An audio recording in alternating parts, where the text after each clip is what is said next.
Hey everybody, this is Noe with Walk with Yah. Glad you could make it. We're going to be ending the last part of a three-part series tonight. So if you have not seen the other ones, this may not make complete sense, but it pretty much stands on its own. You just might need to go back. But I do hope that you get to see them all, because again, there's some really good information here. And so this is Noe with Walk with Yah. If you did not know, Walk with Yah ministers deliverance to people, help them get set free, to get them hopefully to do whatever they were called to do in the kingdom, because we all got a part to play. And a lot of us were kind of distracted doing other stuff in life. Not condemning anyone. Sometimes we just don't know better, but there's a destiny that we all have, and to kind of make the world a better place. Walk with Yah also teaches on spiritual warfare, as well as how to live the Bible. So that way, hopefully, you don't need deliverance. And so, again, if you've made it this far, hopefully in the series, hopefully you're starting to see clearer how much deeper the Bible can get. And that really, there's just no way that the Bible was written just by man alone without inspiration from God. There's just so many caveats, puzzle pieces of how it gets put together that I don't quite understand, that people think that it can be written just by man. Anyways, so if you read the Bible superficially, sure, you can find supposed contradictions, but if you look deeper, those can usually be resolved. And so, okay, I feel better just kind of saying that and getting it off my chest. Now, there are many things in the Bible that we simply may not understand, but really that's more on us than it is on Him. You could read Matthew 13 to understand more of what I'm saying there if you need to, about Him speaking in parables and all that kind of stuff. So as I've stated in the other live streams, the past two, much of this teaching tonight that we're going to be going over will be based on a series of teachings primarily written by Hal Warren in 2011 that I found on Bible.org, an article entitled "The Tabernacle of Moses, God's Heavenly Pattern for Our Spiritual Transformation." But starting with part 2, I started adding in aspects of how our human spirit portions, what is also known as the redemptive gifts, are also being illustrated in the temple in the wilderness in a way that only Yah, that God, could do. In this third section, we're going to focus probably more so on the redemptive gifts. Now, just because I need to go back, just in case other people haven't seen the other ones, I kind of want to sum everything up before we go any further. So we've covered the outer courtyard of the temple in the wilderness and how that represents phase 1 believers, as Hal Warren states. That's what he calls them. And this is your basic believer, and unfortunately, it is where most people choose to stay. They typically do not want to go any further in that, because to do so requires personal sacrifice and giving up habitual sin. The outer courtyard represents the carnal believer who is more focused on the things of the world. And at the same time, they'll never get to experience the fuller joy and the greater miracles of Yeshua indwelling within them. In part 2 of the series, we drop back to the outer courtyard to talk about how the altar of the burnt offerings and the bronze laver represents the redemptive gift, the RG, if you will, human spirit portions, being the RG prophet and the RG servant, respectively. So the altar of burnt offerings, again, represents the redemptive gift of prophet.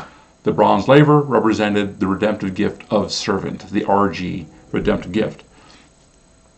And then we moved, in the second part of the series, we moved to the set-apart holy place, and how the table of showbread, the golden lampstand, the altar of incense represented three more phases of growth after believers have laid down their lives. And this part of the temple, the set-apart holy place, represents our soul. Now, these furniture items, well, actually, let me say, Hal Warren believes that we become phase 2 disciples after we've come into the set-apart holy place, where we run into the menorah, the golden lampstand, again, the table of showbread. And the golden lampstand is kind of that place where we receive supernatural illumination, because that illumination is given by the golden lampstand, the menorah, so which represents a supernatural illumination or knowledge, if you will. Now,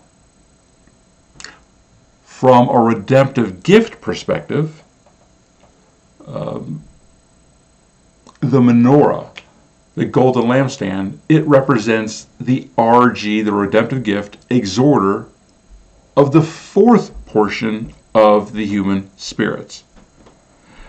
So as you can see, the numbering systems don't always align, but they don't really have to. So even though, Hal Warren's saying, hey, this is phase 2, and, you're going to run into the menorah, which is, from an RG perspective, the fourth portion of our human spirit, they're kind of looking at two different things, and so it's okay. It's not a big deal. Now, so again, I'm not going to go into all the details, but the golden lampstand, the menorah, again, it was filled with olive oil. It was supposed to continually burn, which represents the Ruach HaKodesh, the Holy Spirit. There's some other aspects of that design. I'm not going to get into all those details. Now, additionally, in the set-apart place, the holy place, the table of showbread represents moving to a phase 3 disciple, where we learn how to suffer effectively for the common good. From an RG perspective, hey, Pastor Debbie, good to see you. Glad you could make it. I'm just going over the last 2 teachings in this series, just to kind of summarize everything before I move on. Talking about going to the holy place, the set-apart place, which Hal Warren refers to as a phase 3 disciple, where we learn how to suffer effectively for the common good. From a redemptive gift, an RG portion of our human spirit, that actually represents the teacher. And so, next, and the last item that you run into the set-apart holy place is the golden altar of incense, which represents a phase 4 disciple. And so this is where we discover that we only live to accomplish His will and have laid down our will completely to Him, because again, we're burned up. We're just completely devoted when something's burned up. In a negative sense, this was referenced in the Bible when the Jewish people, when they would put someone under the ban. That basically means is that you're devoted to destruction, and you're going to get burned up, totally destroyed, just utterly destroyed. So that's a negative sense. Sometimes in dealing with demons, I will tell them, I'm like, look, I'm going to put you under the ban. Which means I'm asking that Father Yah, that Yeshua, will completely destroy you, disintegrate you into nothing. You will have no name, no history, no nothing. And sometimes He actually does that. And so, but in this case, again, we're talking about just being burned up in a good sense, completely devoted. And so, from a human spirit perspective, this represents the 5th portion of the human spirit, the giver. And there's more in that video about that. I'm not going to go into that here. Now, in that second teaching, in addition to listing the RG, the redemptive gift, spirit portions, I noted that there was also primary principles that are tied to the redemptive gifts.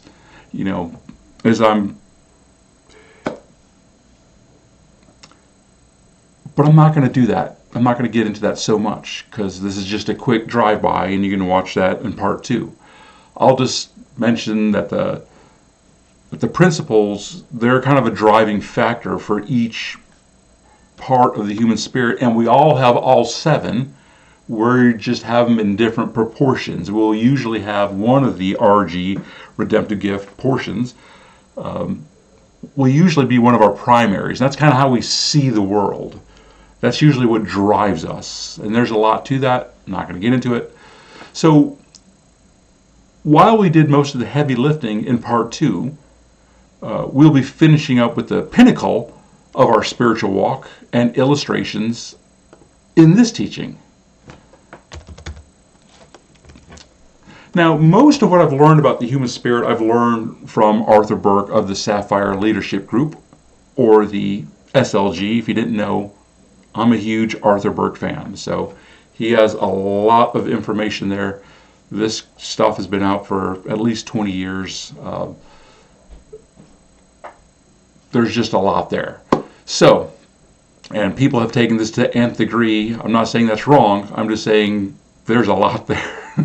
But it's good to know if you want to go deeper. And so, anyways, that's kind of the recap. I'm just going to say before I go further, if you're watching this, if you have not connected to Walk with Yah, you can do that by going to the website, signing up for the newsletter, which I try to get out quarterly. Don't always make that.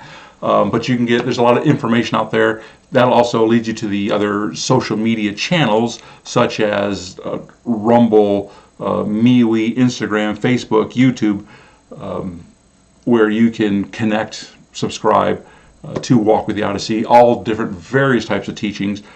A lot on deliverance, but also on other aspects as well. I'm really trying to get people caught up with deliverance, but again, as I stated at the beginning of this live stream, that I'm also trying to help people develop character, how to apply the Bible, and that type of stuff.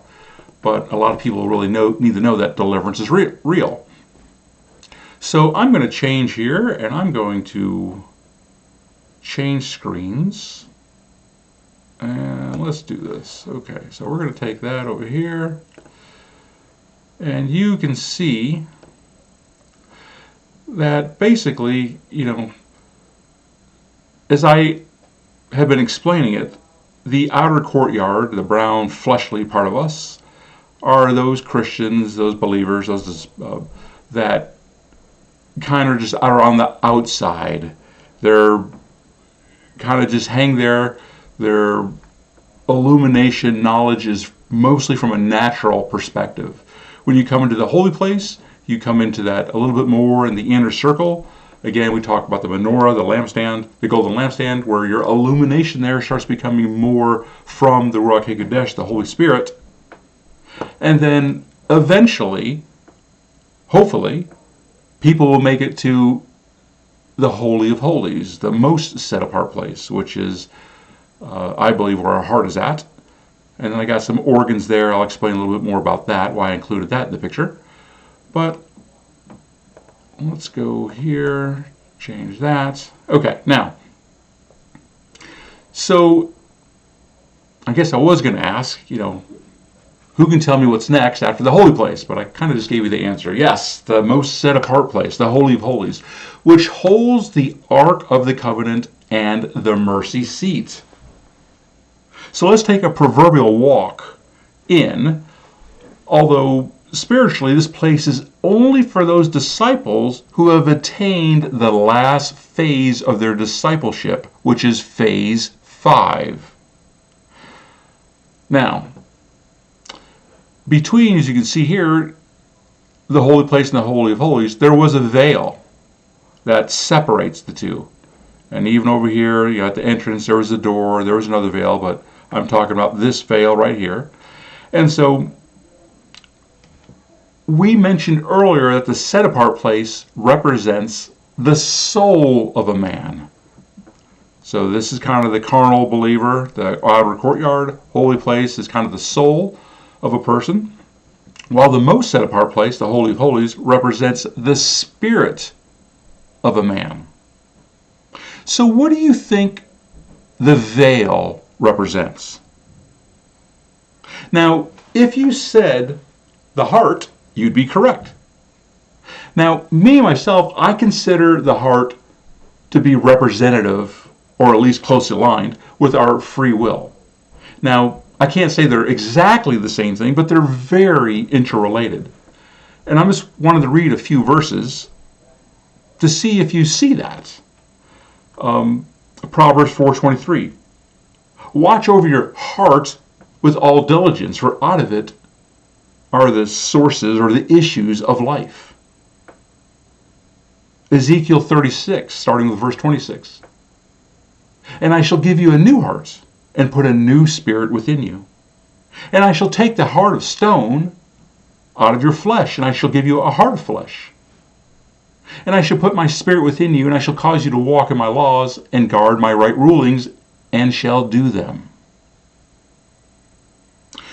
Proverbs 3, verse 5. Trust in Yahweh with all your heart, and lean not on your own understanding. So can you see that where heart is being used here, that it could actually be tied to our free will? In Proverbs 27, verse 19.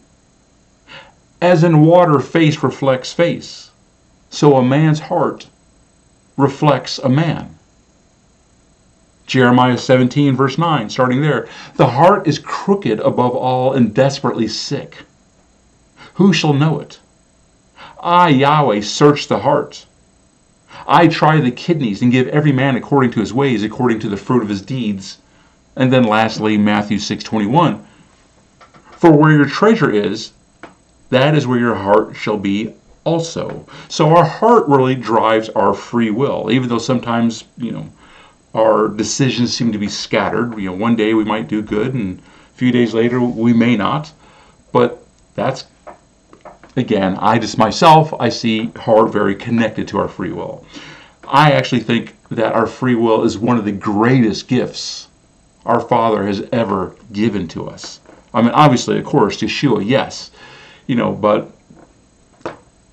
and it just amazes me that he did this knowing that most people would use it, even use it against him. And so, hey, Cheryl, glad you could make it. So we're kind of talking about the heart. Madeline, good to see you. Yay. I got an audience. Woohoo. And so talking about the holy place here, which represents the soul of a person. Right now we're talking about the veil, which to me represents our heart, which is closely aligned with our free will. And then we're going to get into the Holy of Holies here in just a moment, which represents the spirit of a person. So, but once we get past the veil, as our heart will gets aligned and totally surrendered to Yah, to God, we get to go to the most set apart place, the Holy of Holies, again, which represents our human spirit. At that point in time, we come to the Ark of the Covenants. Inside the Ark were the manna, Aaron's staff, and the tablets of the Torah, the Ten Commandments, rather. Now, each of these items represented the failures of man and our inability to do anything right without him. Change the view here, hold on. All right, we'll get back to that here. Get back to the other view here in just a moment. Okay, just so you can see my face. And so, the manna represents us rejecting his provision. The staff, Aaron's staff, represents us rejecting Yah as God's appointed leadership. And of course, the stone tablets, the Ten Commandments, represent us rejecting his commands. From a redemptive gift in RG perspective, the Ark of the Covenant represents the ruler portion of our spirit. Now, the principle that drives the ruler is that of freedom. Rulers tend to get things done as they are visionaries, and they're typically very busy. This part of us can be very productive and is also focused on generational blessings. It's looking at the long term. A mature ruler can thrive under pressure, lead and motivate people, tends to be very independent, whereas immature rulers don't really care about the people and will basically churn and burn them.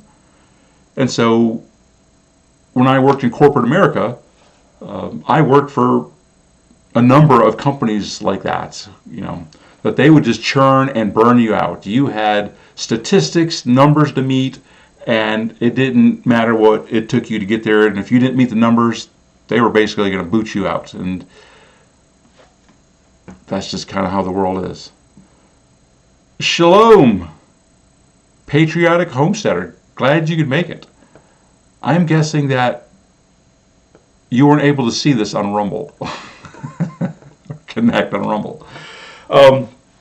Anyways, but mature rulers, to a degree. Oh, you are in Rumble. Interesting. It's showing coming across as YouTube. Okay, interesting. I did not know that. Thank you for that. But mature rulers, to a degree, can use imperfect people. The problem that rulers face is that they can easily build their own dreams without actually consulting Yah, God, to see what he wants them to build.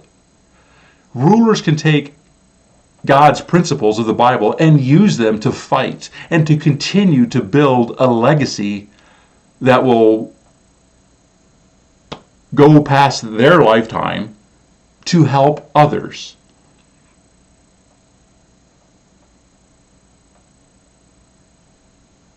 Got it. Thank you. Thank you about the Rumble. That's what I was wondering. I don't think I'm getting Rumble chat. So, okay, I got to work on that later. So, again, there's a lot to these redemptive gift portions, as I call them. Prophet, servant, teacher, exhorter, giver, ruler, mercy. And I'm just kind of giving a very brief overview. We all have different 7 aspects of them. Some of ours will be stronger than others. Some of our human spirit portions may be in low numbers and may not be healthy at all for various reasons. As the Bible says, our spirit can get crushed. That our spirit, even in 2 Corinthians 7:1, our spirit can get defiled. And so sometimes in working in ministry with people, I'm trying to bring up the human spirit more to try to get it online and healthy quicker, because a lot of times the human spirit can minister to the soul and body of a person and don't necessarily need me around. So anyways, moving on. The last piece of furniture to go over is the mercy seat, or what is known as the lid of atonement, which represents the RG mercy portion of our human spirit. Our human spirit portion works on the principle of fulfillment. This part of us is dramatically different than the other parts of our human spirit and is basically the crown jewel of all of the redemptive gifts. It's the part of us that is intimately connected to the Godhead, even in such a way that sometimes words cannot express what is being felt, or at least not all the time. And people that have strong mercies, or maybe the mercies, their primary human spirit portion, they tend to process things very differently, than others. Whereas the other gifts, a lot of times, redemptive gifts, they will tend to be led more by their head than their heart, but not with the mercy. The mercy is led by their heart. So when you think of, say, for example, the Apostle John, he had a very strong mercy portion, which is probably his primary portion. The mercy tends to hear God, Yah, with their hearts. Mercies tend to see things that the way that they should be, the way that God created things to be. Again, the seventh day of creation represents the mercy well. Everything was perfect. Everything was put in order. Mercies are really good with alignments as they try to bring things back to the right order. A lot of times they tend to be very artistic and loving people. Sometimes, some people might call them empaths. I'm not saying all empaths are mercies, but a lot of mercies are definitely empaths. Now, the downside is that they tend to take on other people's pain. If that mercy gift is not matured, because all the human spirit portions have an immature version of them, they can take on other people's pain. They may attract a lot of what are known as alien human spirits, disembodied human spirits, foreign human spirits, free-roaming spirits, whatever you want to call them. Because what's happening is, even in the earthly realm, you're talking to people and stuff like that. Let's say a mercy walks into a hospital. And so again, that's the spirit. That's your spirit portions working in the spirit realm. It sees life much differently than our soul does. And there's a lot of trauma going on in the hospital. There could be people that have recently deceased and passed. And so sometimes the mercy portion of a human spirit might be like, hey, dead person that just passed, come over here, we'll take you in, you just need love, we'll take care of you. And that's not a good thing, because sometimes they don't know how to set up boundaries. Because our human spirit's learning how to navigate and learning about all that it has within it. It doesn't know everything. And so sometimes many people have mercy, a strong mercy gift. They don't know how to set boundaries, which can cause them a lot of problems.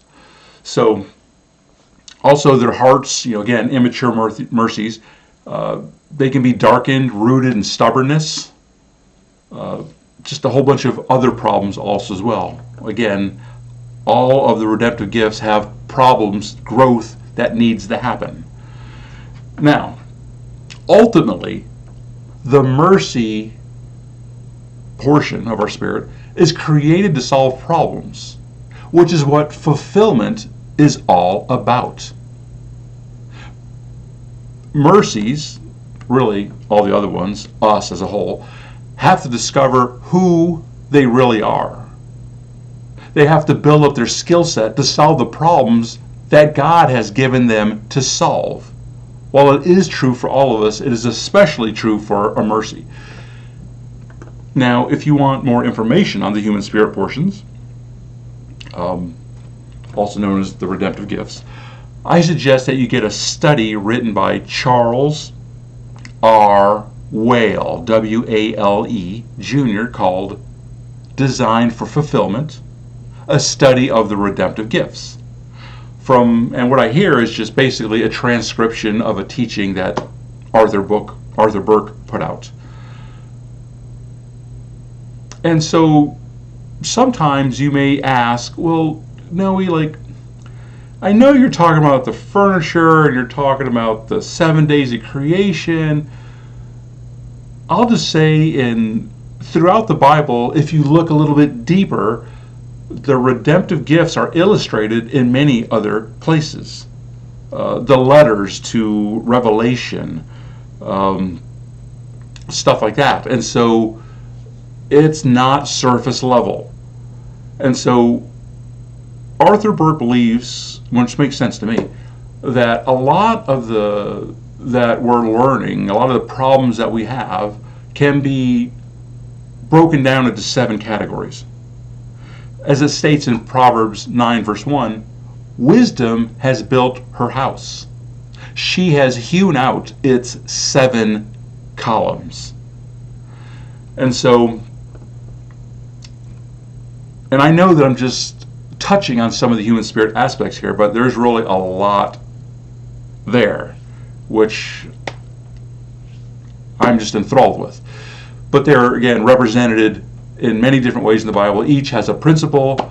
There's associated curses for not actually fulfilling the principles that can allow different heads of Leviathan in to come and attack us. So, now, again, I'm not going to get into much more of that. But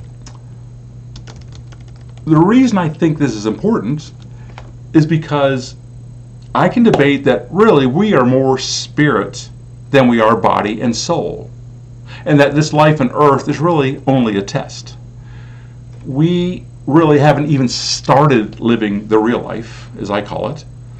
I believe that the time that we have in this earth is really more about developing our human spirit.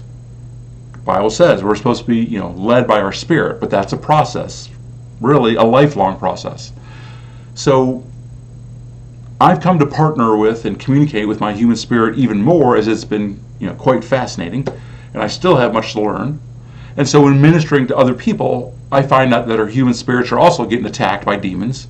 And so I'm having to get the demonic oppressions off their human spirits also as well. But all in all, I just wanted to help you see a little more of the bigger picture of what the Bible is actually trying to tell us. Many people get stuck in their man-made traditions, how we used to do it, and only see the Bible as a mostly historical book. Now, I think that the Bible is more applicable now than it was then, as Yah, God, is bringing out much more revelation in these days. Now, if you can apply the redemptive gifts to time, many people think that we're in the mercy season. Again, being the 7th gift, if you go with a day's like 1,000 years. And so, in other words, you will get the most bang for your buck by intimately knowing the Godhead in this particular season. For some people, that intimacy may come through suffering. I know a lot of people, a few people, I shouldn't say a lot, that are kind of my mentors. I kind of see them as very strong, spiritual giants. And some of them are going through some heavy attacks. But it's causing them to draw closer to God. It's almost like he's asking you, are you willing to do this? Now, as much as I don't want to, that I like saying that, I feel like I need to say that just to give you a full and balanced message.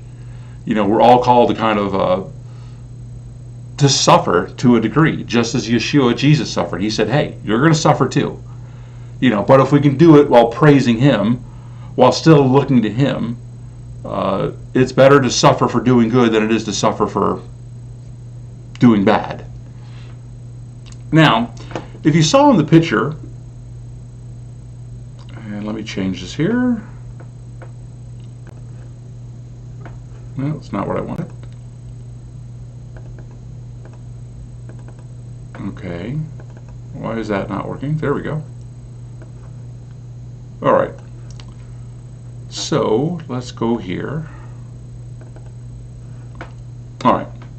If you saw in the picture for this teaching, you'll notice that I placed some body parts in the picture of this body. Again, there's the kidneys, the stomach, and other body parts. Why did I do that? Well, let me explain. The Bible states in Luke 17, verse 21, "Behold, the kingdom of God is within you." I also need to make it known that not only is his kingdom and temple within us, but there are also demonic kingdoms within us as well.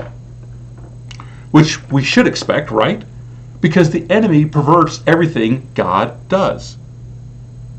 So, in many times in dealing with the demons, we got to ask, what kingdom are you in? Are you in the same kingdom as this other demon over here? And they'll be like, nope, we're in two different kingdoms. We came in two different ways. We're two different, narratives, two different plans, everything like that. So we can have multiple kingdoms within our being. If you think about it like this, when God, Yah, created the world, he spoke it into existence. And within his world, which we are living in, kind of in his consciousness, if you will, we have trees and buildings and rivers and lakes and animals and plants and structures and all kinds of stuff. Well, guess what? We have all those things in our spiritual being also as well. Which sounds crazy, I know. And so I thought I might do an additional teaching, maybe later on, about how the demons actually can be found in our body parts, as they like to gather in different parts of our body. Our kidneys, our reproductive organs, our spine, our mind, and especially our heart. I don't know. Maybe I will do that. Maybe I won't do that. Not sure yet. And so I had a deliverance minister, and one of the demons told him, he was like, oh, we especially like to get into the heart, because again, it has to do with your free will. And so there's a lot of different parts of our body. You've heard chakras, that type of stuff. I'm not New Agey. I'm not going the yoga Hindu path. I'm not going there. But they're just basically openings of energy, basically. And we have them all points in our body. I did a short teaching on how even tattoos can open up portals for demons to enter. And so there's all different types of portals and doors into our being.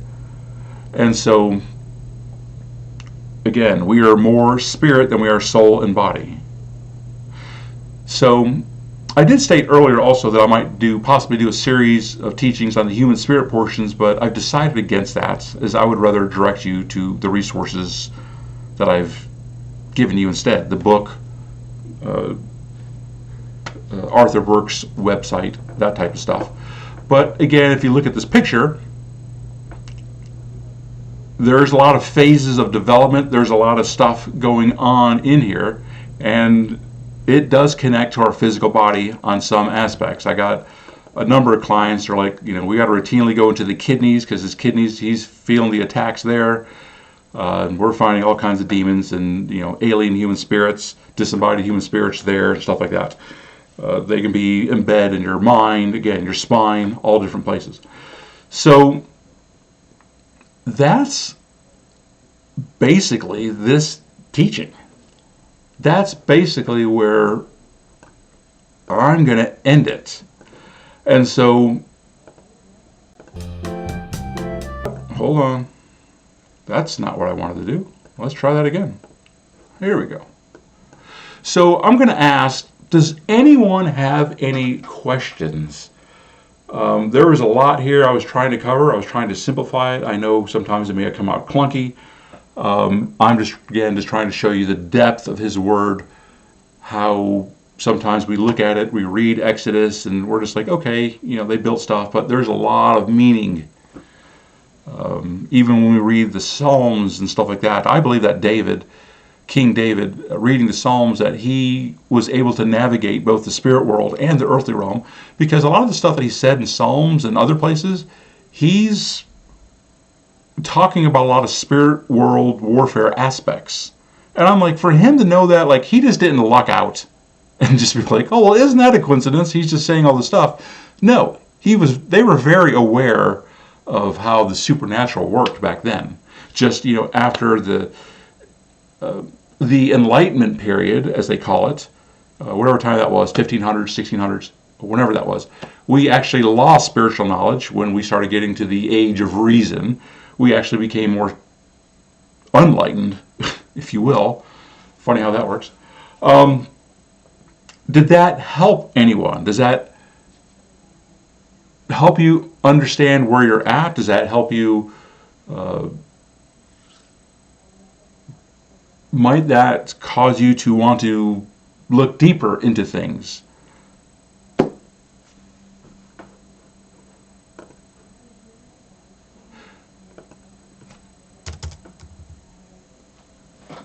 So I've been taking a class with Cynthia Harris called Your Spirit and Your Brain, and how our brain, a lot of times our spirit is working in the heavens and sees things more from a spiritual perspective, that are some things that our soul cannot understand.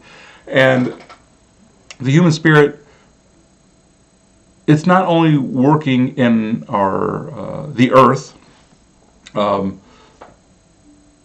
with the things of the earth, because our spirit's like a parent to our soul and body. It can help our soul and body heal, navigate, but our human spirit's also doing a lot of other stuff also as well. In a spiritual perspective, it can be working on different aspects of our body, bringing in alignment, bringing emotional healing, bringing understanding, as well as dealing with demons and stuff like that also as well. And so I'm just coming to believe that it's more important for me to start bringing in the human spirit in deliverance and get that portion of a person free. Okay, so I'm going to guess that no one has any questions. No comments. Thank you for that, Madeline. Yep, the more I know I don't know. Yes, ain't that the truth? And so I like to learn a lot. I thought that my primary redemptive gift was giver, but someone raised a question. I thought like teacher might be secondary. I was kind of bouncing those two off, but now I think it's actually more of a teacher, and so which I'm okay with. And so it's just taking me a while to figure that out, and that's okay. But it helps me understand me, because sometimes I can see different aspects of my human spirit manifest through my physical body. There's things, characteristics. It's almost like there's 7 other Noes that I have to learn in the spirit realm, and they all have their different characteristics, their different likes. They may like certain parts of the day. They might want to sit in a different place. They might one might like water, another one might like to go out and like nature. And sometimes even different parts of our human spirit can even fight against one another, or even our soul. And so there's a lot going on. And sometimes I don't want to just go deep just for the sake of just bragging and saying, hey, I know stuff. No, it's about really learning the devices, the plans, the wiles, if you will, of the enemy, of how the enemy's attacking us. So it's not necessarily just for knowledge's sake, but it's how to get people healed up, how to get them on the path of what they are supposed to be doing, what they're called to be doing. And so I hope you don't think that I'm just spouting out stuff just to, be prideful, because that's really not the case. I'm trying to help people. And so, okay, so with that, I think I will call that a wrap. So, this is Noe with Walk with Yah. You can find this ministry at www.walkwithyah.com. Please share this ministry with your friends, because, again, a lot of people don't know what it is that they're fighting. The coffee cup Christianity, that mentality of like, I don't really want to understand it unless I can fit the saying on a coffee cup. That's not really working, and a lot of people are going to, I don't really want for them to find out the hard way. And so I know in this microwave mentality, we put intellectualism in the worldly perspective. People want to know about that, about AI, about all this type of stuff. But when it comes to the Bible, they're like, no, I just want the simple, and it's like, that ain't going to cut it. And so I'm just asking for you to share this stuff with people to hopefully help them get set free. But we'll be back on what will be the 17th of August. And I don't know what I'll be teaching on then, but I'm sure Yah, God, will give me some direction on that. But shalom, this is Noe, and maybe your miracle could be next.